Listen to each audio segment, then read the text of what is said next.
Hello friends, last हमने alpha decay, beta decay and gamma radiation कर दिया।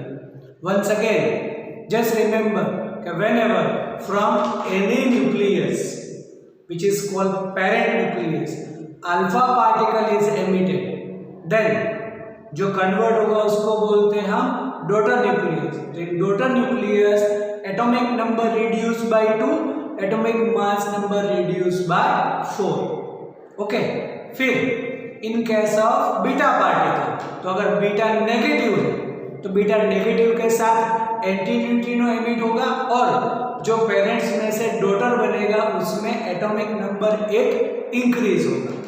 Okay, और जब भी ऐसे हम बीटा पॉजिटिव की बात करें तब बीटा पॉजिटिव में ऐसा बोलेंगे कि उसके साथ न्यूट्रिनो एमिट होता है और उसमें क्या होगा तो कि एटॉमिक नंबर 1 डिक्रीज होगा। इन case of gamma radiation it is high energetic photon, no change in atomic number, no change in atomic mass number, only the change in stability of the atom, unstable to stable state।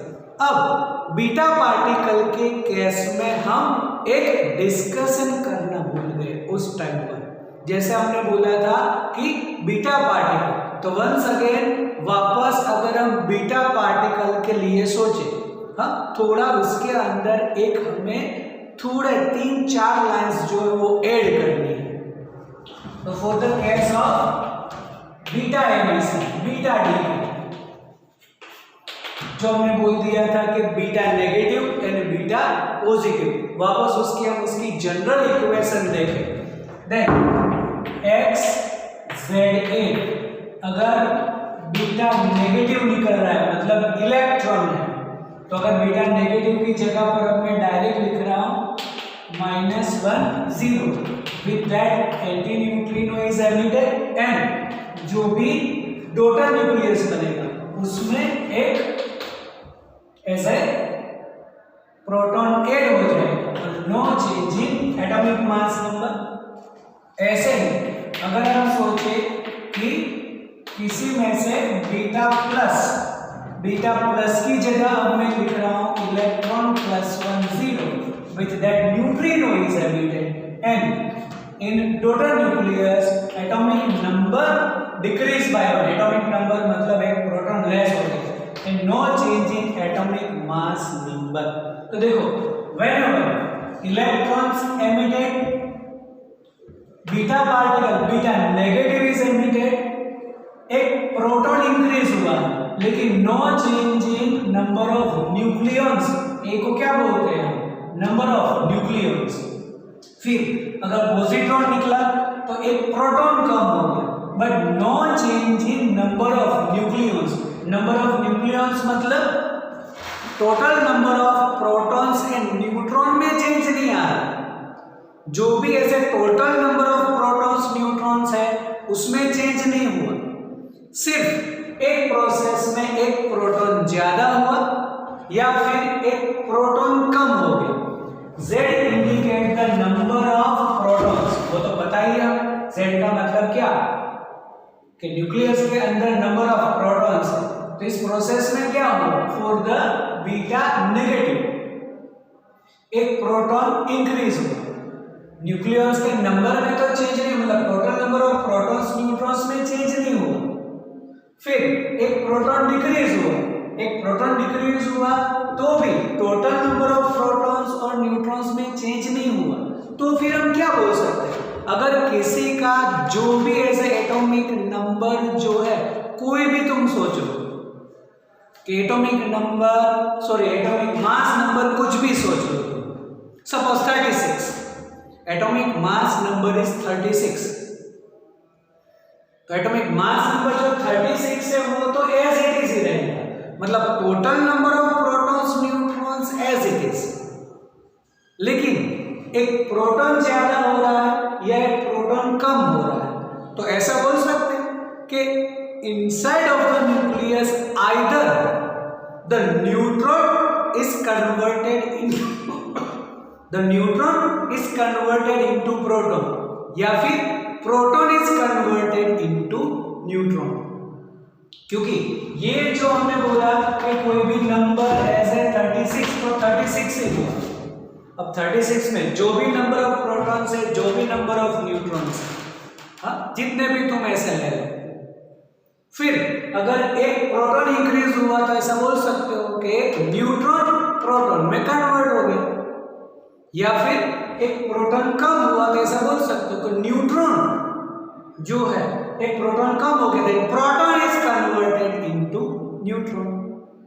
तो ऐसा बोल सकते हैं। बस ये process हमें इसमें add कर देनी है कि suppose whenever the neutron is converted into proton, चलो ऐसी कुछ प्रोसेस हुई कि जो भी न्यूट्रॉन था वो प्रोटॉन में कन्वर्ट हो गया, तो in this equation also we have to balance the charge.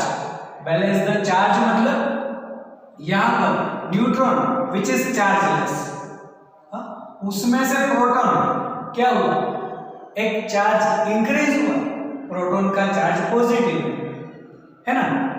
लेकिन जो बेसिकली न्यूक्लियस जो है, nucleus is always neutral, nucleus कभी ऐसे चार्ज होता नहीं।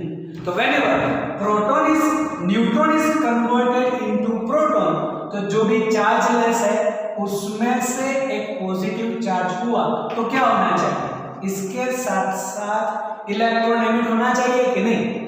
इसका मतलब इलेक्ट्रॉन -10 एमिट हो जाए और उसके साथ साथ एंटी न्यूट्रिनो एमिट हो जाए, तो ये बैलेंस हो जाएगा। क्योंकि न्यूट्रॉन को लिखते हैं हम N01, तो N01 प्रोटॉन होता है H11, तो ये 1 1 है, तो 1 - 1 0 हो गया और 1 + 0 1 हो जाएगा। विद दैट एंटी नेगेटिव के साथ एंटी न्यूट्रलिज्म है। तो whenever the neutron gets converted into proton, electron should be emitted. तो देखो न्यूट्रॉन प्रोटॉन में कन्वर्ट हुआ तो एक प्रोटॉन मतलब एक नंबर बढ़ेगा ना, प्रोटॉन के हिसाब से तो एटॉमिक नंबर होता है, तो अगर प्रोटॉन इंक्रीज हुआ है तो उसके साथ साथ इलेक्ट्रॉन एमिट होगा। देखो Z में से Z+1 हुआ, एक प्रोटॉन इंक्रीज हुआ तो उसके साथ साथ इलेक्ट्रॉन होगा। Suppose proton is converted into neutron, तो प्रोटॉन मतलब H11 होता है और ये 01 हुआ, तो उसके साथ साथ पॉजिट्रॉन एमिट होगा, with that neutrino is emitted. तो देखो यहाँ पर 0 + 1 1, 1 + 0 1, तो whenever proton is converted into neutron, तो प्रोटॉन अगर न्यूट्रॉन में कन्वर्ट हुआ तो एक प्रोटॉन कम हो जाएगा, है ना, तो उसके साथ साथ ऐसे पॉजिट्रॉन एमिट होगा। तो देखो यहाँ पर एक प्रोटॉन कम हो गया तो उसके साथ पॉजिट्रॉन एमिट होगा। मतलब ये दो इक्वेशन का रीजन ये है कि वाह इलेक्ट्रॉन हुआ तो Z+1 हुआ, तो बैलेंस करने के लिए ये, और उसका रीजन ये है because there is no change in atomic mass number. तो टोटल नंबर सेम, तो अंदर क्या होगा, दो ही प्रोसेस हो सकती है, either neutron gets converted into proton या फिर proton gets converted into neutron. तो बस ये जो दो स्टेप है वो तुम्हें बीटा एमिशन के साथ साथ अंदर तुम्हें लिख देना है। ओके चलो, आज जो हमें डिस्कशन करना है वो न्यूक्लियर एनर्जी से related.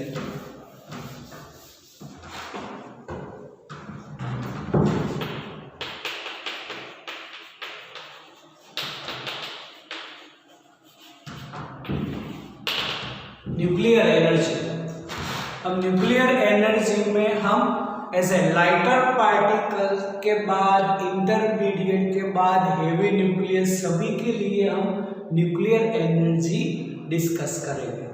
Okay, then once again remember the case of binding energy.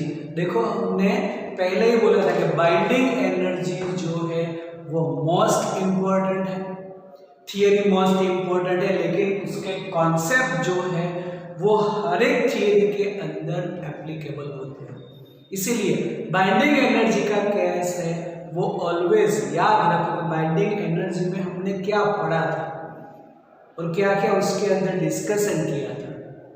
Then once again just remember the binding energy, graph of binding energy.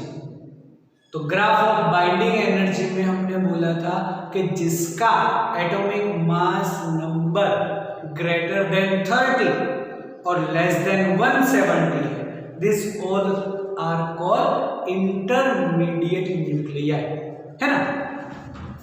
तो जिसका एटॉमिक मास नंबर जो है वो 30 से ग्रेटर है और लेस देन 170 है, this all are called intermediate nuclei, and intermediate nuclei are stable. इसको हम स्टेबल न्यूक्लियस बोलते हैं। Stable nucleus in the sense कि अगर उसमें से हमें ये इंटरमीडिएट जो भी न्यूक्लियस उसमें से अगर हमें प्रोटॉन या न्यूट्रॉन रिलीज करने हैं तो मैक्सिमम एनर्जी होगी। और उसी में हमने बोल दिया था कि just remember the case of ion 2656 for that binding energy per nucleon is near about 8 mega electron volt. मतलब आइदर एक प्रोटॉन और एक न्यूट्रॉन रिलीज करना है तो near about 8 mega electron volt energy is required. तो इसके लिए अब टोटल नंबर कितना है 56 है, तो टोटल अगर तुम 56 बोलो तो उस हिसाब से मल्टीप्लाई करो, that much of energy is required to release the all protons and neutrons from the nucleus of ion।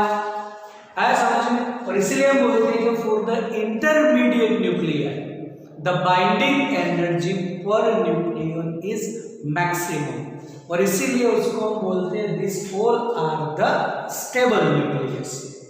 अब जो भी ऐसे न्यूक्लियस है कि जिसकी बाइंडिंग एनर्जी कम है, जिसको हम बोलते हैं कि लाइटर न्यूक्लियस। फिर ऐसे भी है कि हेवी न्यूक्लियस, तो हेवी न्यूक्लियस की भी बाइंडिंग एनर्जी कम है। इसका मतलब जिसका atomic number, atomic mass number as A 30 के आसपास, 0 से 30 के बिटवीन है, और जिसका atomic mass number greater then 170 है, दोनों केस के लिए binding energy per nucleon is less. Okay, तो चलो अब इसी केस में हमने बोला था कि मास डिफेक्ट। अब मास डिफेक्ट को याद करो for the case of binding energy, just remember the mass defect.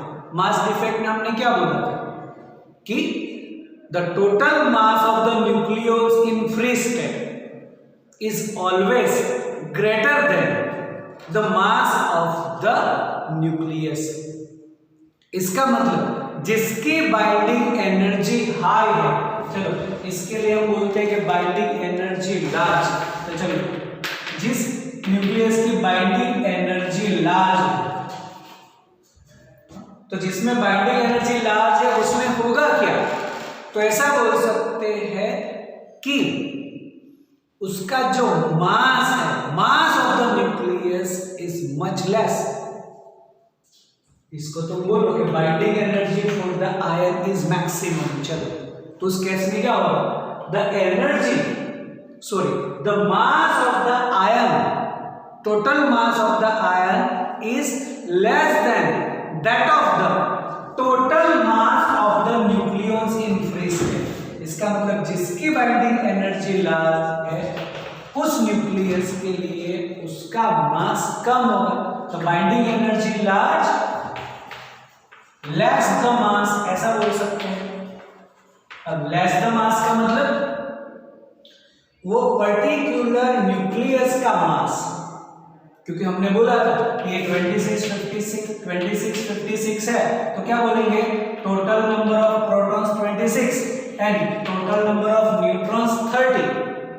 तो एक प्रोटॉन का मास ऐसे 26 प्रोटॉन का मास, फिर एक न्यूट्रॉन का मास ऐसे 30 न्यूट्रॉन्स का मास तुम ऐड करो, it is much greater than that the mass of the ion. मतलब जिसकी बाइंडिंग एनर्जी लार्ज लार्ज है उसमें उसका मास मतलब मास ऑफ द न्यूक्लियस, ये मास किसका, nucleus, less the nuclear mass, क्योंकि उसमें मास डिफेक्ट ज्यादा होगी, मास डिफेक्ट जितनी ज्यादा उतना हम बोलेंगे binding energy is large. Okay, तो अब इसका अगर हम binding energy per nucleon versus number of nucleons का अगर हम ग्राफ याद करें तो कुछ ऐसा होता है। ये हम लाइटर बोलेंगे, ये हैवी बोलेंगे, दिस आर ऑल इंटरलीव्ड, और इसी की वजह से हम बोलेंगे जिसकी एनर्जी लार्ज है तो उसका जो भी न्यूक्लियस का मास कम होगा, और तब ऐसे बोलेंगे कि व्हेनेवर द हेवी न्यूक्लियस, ये जो है इसको हेवी बोलेंगे, बाइंडिंग एनर्जी लेस है, तो heavy nucleus is divided into two parts, the binding energy per nucleon increases, this process is called nuclear fission. तो हेवी जो है वो लाइटर में कन्वर्ट होगा, तो लाइटर मतलब उसका ए तो ऐसे डिक्रीज होगा, अगर ए डिक्रीज हुआ then binding energy per nucleon increases, तब जो भी डिफरेंस होगा that much of energy is release in case of nuclear fission, इसको बोलेंगे न्यूक्लियर फिशन। न्यूक्लियर फिशन मतलब क्या होगा, जो भी हेवी न्यूक्लियस है वो लाइटर न्यूक्लियस में कन्वर्ट होगा, then heavy nucleus is divided into almost two equal parts and जो भी डिफरेंस है वो एनर्जी रिलीज होगी, then energy is released. The same case whenever lighter nuclear, two lighter nuclear combine and form a heavy nucleus, तो भी उसका A increase होगा, then binding energy for nucleon increases, तो उसका जो भी एनर्जी का डिफरेंस है that much amount of energy is also released in case of nuclear fusion, इसको बोलेंगे न्यूक्लियर फ्यूजन। तो न्यूक्लियर फ्यूजन में क्या होगा, लाइटर जो वो हैवी न्यूक्लियस में कन्वर्ट होगा और उसका जो भी डिफरेंस है that much amount of energy also release. In both the case, the energy will be released either in case of nuclear fission. Fission means heavy जो है वो lighter, two lighter nucleus में divide होगा, या फिर जो lighter है वो ऐसे combine होकर heavy nucleus बने। In both the cases, energy will be released. अब जो भी chemical process से हमें energy मिलती है और nuclear process में जो energy मिलती है उसमें बहुत सारा डिफरेंस है। बहुत सारा डिफरेंस मतलब इन case of energy release from nuclear process is too much greater than that the energy release in chemical process. इसका मतलब चलो एक एग्जांपल लेते हैं कि हमारे पास 1 kg ऐसा कोल है हमारे पास और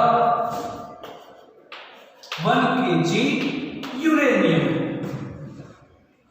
दोनों में हमें प्रोसेस करनी है और एनर्जी चाहिए। तो 1 kg कोल जैसे बर्न हुआ मतलब केमिकल प्रोसेस हुई, उस केमिकल प्रोसेस में near about 10⁷ joule energy is released. लेकिन अगर हमारे पास यूरेनियम है, रेडियो एक्टिव एलिमेंट है, उसमें अगर न्यूक्लियर प्रोसेस हम करें और उसमें एनर्जी तो near about 10⁻14 joule energy is release.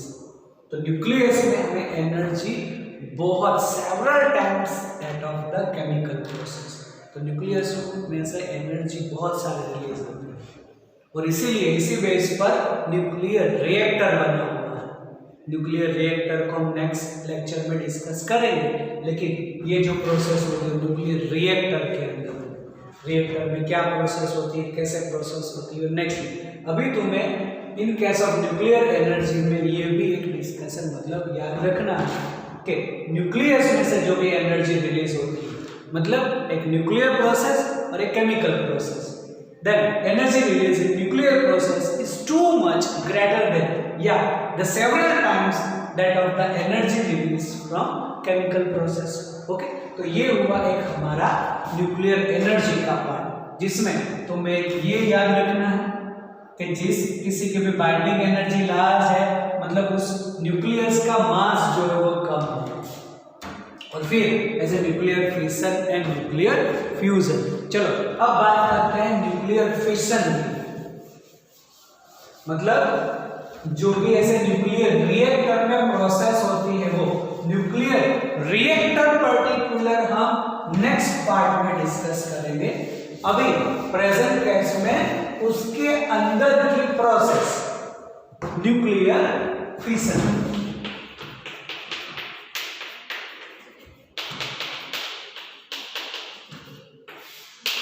तो nuclear fission process, nuclear fission में हमने बोल दिया कि heavy nucleus is divided into lighter nucleus and that energy is released. तो कोई भी प्रोसेस न्यूक्लियस के अंदर ऐसे हम कोई भी प्रोसेस करें as a near about 200 mega electron volt energy हमें मिलती है। अब न्यूक्लियर फिशन प्रोसेस में होगा क्या, तो उसके लिए हम एक यूरेनियम न्यूक्लियस लेते हैं कि यूरेनियम 92 235, ये जो यूरेनियम न्यूक्लियस है uranium 92 235, it can be easily fissionable. Fissionable मतलब इसमें से ये जो यूरेनियम 92 235 है, this is the isotope of uranium 92 238, और ये जो है उसमें से हम एनर्जी इजीली रिलीज कर सकते हैं। हाँ, इसमें से न्यूक्लियर प्रोसेस फास्ट होती है, ज्यादा मिल सकती है।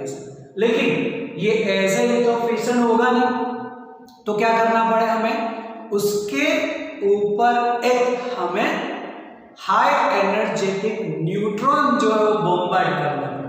तो न्यूट्रॉन इज चार्जलेस। ओके, तो न्यूट्रॉन चार्जलेस है। डिस्कवर किसने किया, चैडविक ने, कि Chadwick scientist has discovered neutron, और उसके लिए उसने ऐसा बोला कि neutron is the best projectile. Neutron is the best projectile. Projectile का मतलब जो एज ए पार्टिकल है उसको हम इजीली बॉम्बार्ड कर सकते हैं। बाकी हमारे पास बहुत सारे एनर्जेटिक पार्टिकल्स हैं, हम अल्फा पार्टिकल को भी बॉम्बार्ड कर सकते हैं, बीटा पार्टिकल को भी बॉम्बार्ड कर सकते हैं, न्यूट्रॉन को भी बॉम्बार्ड कर सकते हैं। जो भी हाई एनर्जेटिक पार्टिकल्स है उसको हम बॉम्बार्ड कर सकते हैं। बट अगर इजी प्रोसेस करनी है हमें, then neutron is the best projectile because it is chargeless। तो ऐसा कोई MCQ में पूछ ले कि why the neutron is best projectile, तो उसके रीजन में कहीं ना कहीं ऐसे 4 ऑप्शन में एक ऑप्शन दिखेगा कि it is chargeless। एनर्जेटिक तो है बट इट इज चार्जलेस। तो चार्जलेस होगा तो क्या होगा, so whenever the neutron is bombarded on uranium 92 235, then initially the uranium absorb the neutron, मतलब जो न्यूक्लियस है यूरेनियम का वो न्यूक्लियस न्यूट्रॉन को एब्जॉर्ब कर लेगा। अब न्यूट्रॉन को एब्जॉर्ब करे that is converted into 92 236 and it is in excited state। देखो टेक्स्ट बुक में ऐसा लिखा नहीं है, लेकिन हम बोल सकते हैं it is in excited state. जैसे ही वो न्यूट्रॉन जो है वो यूरेनियम के न्यूक्लियस के अंदर जाएगा, हाँ, तो एब्जॉर्ब मतलब ये एब्जॉर्ब तो कर लेगा, अंदर तो चला जाएगा। जैसे अंदर गया उसके अंदर स्ट्रक्चर जो न्यूक्लियस है उसमें डिस्टर्बेंस आया, then it is in excited state and immediately this nucleus is split into 2 almost equal nucleus। अब almost equal nucleus के लिए तुम बोल सकते हो कि it is divided into beryllium and krypton. तो बेरिलियम के लिए है ये 56, ये 36, ये 144 और ये होगा हमारे लिए 89 and with that more than 1 neutrons are release. तो इस केस में हम बोल सकते हैं 3 न्यूट्रॉन्स आर रिलीज। इसका मतलब एक प्रोसेस हम सोचे न्यूक्लियर प्रोसेस के यूरेनियम 92-236 में अगर high energetic neutron chargeless neutron bombard करेगा, हमें न्यूक्लियर फिशन करना है। फिशन मतलब दो ऑलमोस्ट इक्वल पार्ट में डिवाइड करना है। तो ऐसा इतना डिवाइड होगा नहीं, तो क्या करेंगे, न्यूट्रॉन बॉम्बार्ड करेंगे। अगर बॉम्बार्ड करेंगे तो 36 पहले एब्जॉर्ब करेगा and immediately it is divided into 2 almost equal part. तब in this process more than 1 neutrons are release. यहां पर 3 न्यूट्रॉन्स रिलीज होते हैं। अब हर बार हमें यही प्रोसेस मिले ऐसा कुछ कंपल्सरी नहीं। इसका मतलब चलो ये एक के ऊपर इंसिडेंट हुआ एक neutron, more than 1 neutrons are release. अब ये जो है न्यूट्रॉन, जो 3 न्यूट्रॉन मिले वो वापस अगर दूसरे ऐसे 3 यूरेनियम न्यूक्लियस के ऊपर ऑटोमेटिकली ऐसे बॉम्बार्ड हो जाए, क्योंकि उसको अंदर ही है, पूरे प्रोसेस के अंदर न्यूक्लियस के अंदर ही होता है पूरा ये, तो वहीं पर 3 न्यूट्रॉन्स मिले। अब ये जो 3 न्यूट्रॉन्स है वो automatically incident on another uranium 235, मतलब 3 और प्रोसेस हो गई, तो वापस हमें सेम फ्रेगमेंट्स ही मिले ऐसा जरूरी नहीं है, कंपल्सरी नहीं होता। हाँ, दूसरे में कुछ दूसरी प्रोसेस मिल सकती है।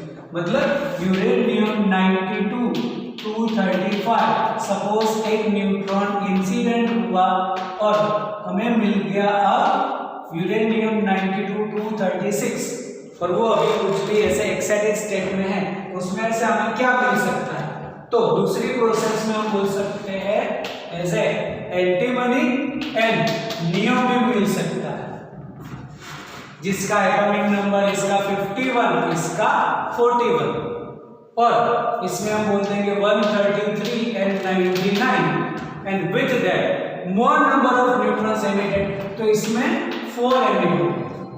हर एक केस में देखो तो ये जो नंबर है वो इसके साथ मैच होगा। देखो ये 92 है तो इस साइड 92 है, तो ये भी 92 हो गए, ये 92 हो गए।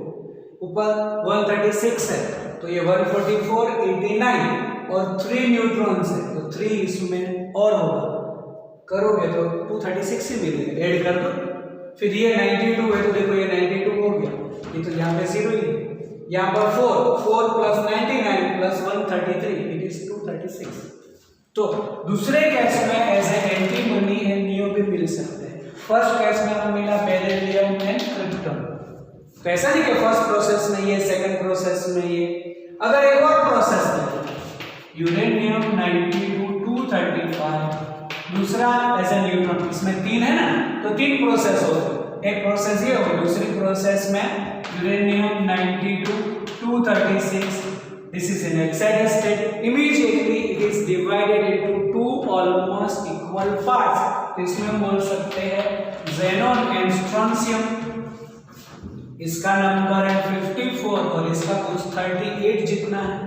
अब उसके एटॉमिक मास याद करो, then 140 and 94, with that 2 neutrons are emitted.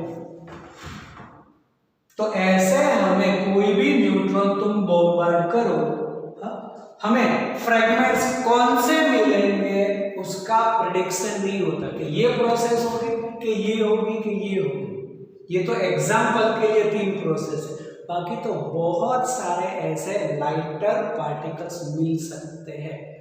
मतलब इतना हम प्रेडिक्ट कर सकते हैं। इसके बाद ऐसा नहीं कि पहले ये प्रोसेस होगी, उसके बाद ये होगी, अब ये होगी, वापस ये रिपीट होगी, कुछ कंपल्सरी नहीं। वो तो जब ऐसे फ्रेगमेंट मिले तब पता चलेगा कि हाँ अब ये बेरिलियम क्रिप्टॉन में कन्वर्ट हो गई, या फिर ऐसे xenon स्ट्रोंशियम मिले, उसके बाद प्रोसेस हम बोल सकते हैं। Before process we can't predict. और ऐसे तो बहुत सारे प्रोसेस मिले। तो जिसका ऐसे एटॉमिक नंबर अब देखो इसमें 144 है, ये 133 है, 144 है, तो जिसके ऐसे एटॉमिक नंबर नियर अबाउट 140 जितने हैं ना, ऐसे मैक्सिमम मिलते हैं। 90 से 144 जिसका ऐसा एटॉमिक मास नंबर है वो मैक्सिमम मिलते हैं, इतना हम प्रेडिक्ट कर सकते हैं। बाकी कौन सा मिलेगा as a element uranium split into 2 almost equal nuclear, कौन सा वो हम प्रेडिक्ट नहीं कर सकते, कोई भी प्रेडिक्ट नहीं कर सकता। तुम तो क्या, मैं तो क्या, कोई साइंटिस्ट प्रेडिक्ट नहीं कर सकता। Whenever the uranium is bombarded, sorry, neutron is bombarded on the uranium 92-235, कौन से हमें फ्रैगमेंट्स मिलेंगे, मतलब कौन से लाइटर न्यूक्लियर मिलेंगे, वो हम प्रेडिक्ट नहीं कर सकते। हाँ, लाइटर में कन्वर्ट होगा और श्योर है कि more than 1 neutrons are emitted, तो एक ही बार में प्रोसेस करनी पड़ेगी। फिर तो क्या होगा, more than 1 neutrons are emitted, this neutrons are automatically bombarded on another uranium 92-35 की प्रोसेस होती रहती है, and this process is called nuclear chain reaction. देखो न्यूक्लियर चेन रिएक्शन को हम ऐसे लिख सकते हैं कि चलो हमारे पास ये कोई भी यूरेनियम 92-235 है जिसके ऊपर हमने न्यूट्रॉन बॉम्बार्ड किया, तो क्या हुआ, ऐसे 2 मिले हमें lighter and more than 1 neutrons are emitted, तो इसको मैं ऐसे डिनोट करूं तो 1, 2 और 3 न्यूट्रॉन्स मिलेंगे। अब ये जो 3 है वो 3 और प्रोसेस करेंगे, मतलब ये जो है वो यूरेनियम के ऊपर इंसिडेंट हुआ तो 2 लाइटर, ये जो है दूसरे यूरेनियम के ऊपर हुआ, देन 2 लाइटर, ये जो है वो दूसरे यूरेनियम के ऊपर हुआ, 2 लाइटर, और with that more than 1 neutrons are emitted, तो फिर वापस इसकी प्रोसेस होगी, वापस इसकी यूरेनियम के ऊपर बॉम्बार्ड, ये जो किए वो सब यूरेनियम है, ये वापस ऐसे यूरेनियम के ऊपर तुम बॉम्बार्ड कर दो, देन उसके फ्रैगमेंट में more than 2 neutrons, more than 1 neutrons are emitted. अब हर बार 3 न्यूट्रॉन्स ही मिले ऐसा भी जरूरी नहीं, एक प्रोसेस में 3, एक प्रोसेस में 4, एक प्रोसेस में 2, but more than 1 neutrons are emitted. तो इस तरह से ऐसे, और इसके साथ साथ एनर्जी भी रिलीज होती है। तो हमने बोला near about in each process, एक ये प्रोसेस हुई, in each process near about 200 mega electron volt energy is released. तो चलो अगर जिस वो भी कैसे, तो सपोज हमारे पास कोई भी एक ऐसा रेडियो एक्टिव न्यूक्लियस है जिसका एटॉमिक मास नंबर 240 और वो ऑलमोस्ट इक्वल पार्ट में डिवाइड होगा, मतलब 120 में डिवाइड होगा। चलो ऐसे हाफ ले लेते। अब इसके लिए जो उसकी एनर्जी है, मतलब energy, binding energy per nucleon है, वो कुछ मान लेते हैं 7.6 मेगा इलेक्ट्रॉन वोल्ट है, और 120 की हुई तो वो क्या हुआ, देखो whenever heavy nucleus is divided into 2 almost as a lighter, तो हेवी में से लाइटर बनेगा तो बाइंडिंग एनर्जी इंक्रीज होगी, तो उसकी एनर्जी है कुछ 8.5 मेगा इलेक्ट्रॉन वोल्ट। तो इन दोनों में डिफरेंस कितना हो, what is the difference, the difference is 0.9, तो एनर्जी का डिफरेंस हुआ 0.9। ओके, तो binding energy per nucleon for the parent nucleus, इसको हम पेरेंट बोल सकते हैं ना, इट इज 7.6। अब जो डिवाइड हो गया ऐसे डॉटर बन गया, उसकी binding energy per nucleon increase हुई 8.5 मेगा इलेक्ट्रॉन वोल्ट, तो इसकी जो डिफरेंस हुआ वो 0.9। Then how much energy, then 240 into 0.9, उसका डिफरेंस लोगे इट इज 216, मतलब near about 200 mega electron volt energy release होगी। तो whenever the neutron is bombarded on the uranium-92 235. It's initially this nucleus absorbs the neutron and immediately divided into two almost equal parts. With that, more than one neutrons are emitted, and in each process, near about 200 mega electron volt energy will be released. तो देखो nuclear fission के case में तुम्हें ये equation जो है वो मगम कर देनी, ये सभी जो है वो याद करके ही करना है। इसका कोई दूसरा कोई ऐसा कोई शॉर्टकट नहीं है कि तुम उसको कैसे याद करोगे, बस 5-6 बार लिख दो ये सब इक्वेशंस तो ये लर्न हो जाएगी। इसको बोलेंगे न्यूक्लियर चेन रिएक्शन, और ये सेल्फ सस्टेन रिएक्शन होगी, अपने आप होगी। बस एक ही बार ये प्रोसेस, एक बार न्यूट्रॉन हमें बॉम्बार्ड करना पड़े, फिर तो जो ये तीन प्रोसेस करेगा वो ऐसे ऑटोमेटिकली, तो ये फिर उसके बाद प्रोसेस होती जाएगी। It is called self sustain nucleus process, it is called nuclear chain reaction. और हर एक केस में देखो ये यहाँ पर डिवाइड हुआ, that 200 mega electron volt energy is released, तो इस प्रोसेस में 200, फिर ये तो इसमें 200 ऐसे ऐसे उसकी एनर्जी बढ़ती जाएगी। और वो जो है हम न्यूक्लियर रिएक्टर के अंदर वापस डिस्कस करेंगे, वो एनर्जी का अब क्या करें, what ever the energy release in each process, in each nuclear process, तो एनर्जी का वो हम यूज कैसे करें, तो वो है न्यूक्लियर रिएक्टर में फिर वो एनर्जी है वो इलेक्ट्रिकल एनर्जी में कन्वर्ट होगी। Release energy is converted into electrical energy, तो न्यूक्लियस में से हम इलेक्ट्रिसिटी प्रोड्यूस कर सकते हैं। ओके, तो आज पहले इतना कर दो, न्यूक्लियर एनर्जी भी पढ़ लिया, न्यूक्लियर फिशन भी कर दिया। न्यूक्लियर फिशन में ये प्रोसेस तुम्हें ऐसे ही लर्न करनी है, उसको 5-6 बार लिख दो तो लर्न हो जाएगी। फिर एक केस डिस्कस कर दो, तो difference of that energy is released near about 200 megawatt energy is released in each fission process, इसमें ऐसा।